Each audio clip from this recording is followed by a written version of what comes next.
toute l'actu sur Monaco Menton avec Frédéric Plat. Bonjour, toujours un temps le plus souvent agréable aujourd'hui sur Monaco et le littoral azuréen et toujours un risque orageux sur les reliefs l'après-midi.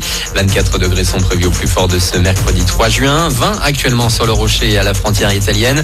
Le temps commencera à se gâter dès la nuit prochaine, d'abord avec quelques gouttes, puis une menace orageuse généralisée cette fois. Restons sur nos gardes. On a recensé 2 nouveaux décès de la Covid-19 hier dans les hôpitaux des Alpes-Maritimes.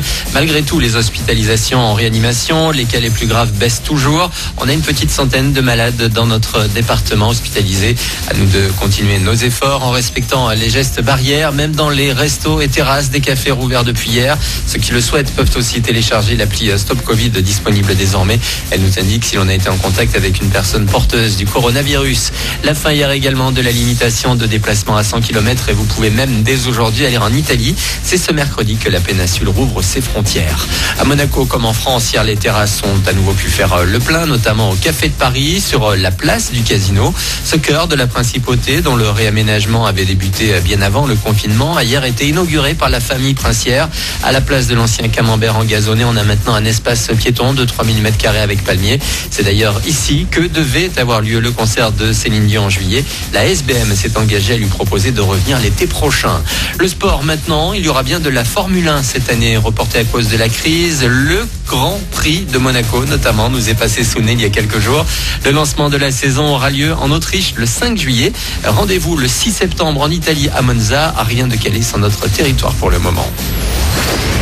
Du reggaeton, de l'électro, de l'italien, pas besoin de trancher. Feder opte pour tous les styles sur son album. L'Azuréen se laisse l'été pour le boucler et trouver de nouveaux artistes pour le projet. Le DJ a même lancé un concours de remix de son titre That Girl pendant le confinement pour dénicher des talents. C'est marrant de voir ta musique, à quel point elle peut être transformée. Et limite que tu vas adorer des remixes en disant putain c'est cool, je le voyais pas comme ça, tu vois. Celui-ci en fait, je me suis dit allez on s'éclate, tu vois. Ce son-là, moi je l'ai aimé, autant se faire plaisir et solliciter les internautes. Tu vois, je prends ne serait-ce que le remix fait par l'Azur, qui a fait un truc très plage avec guitare et tout.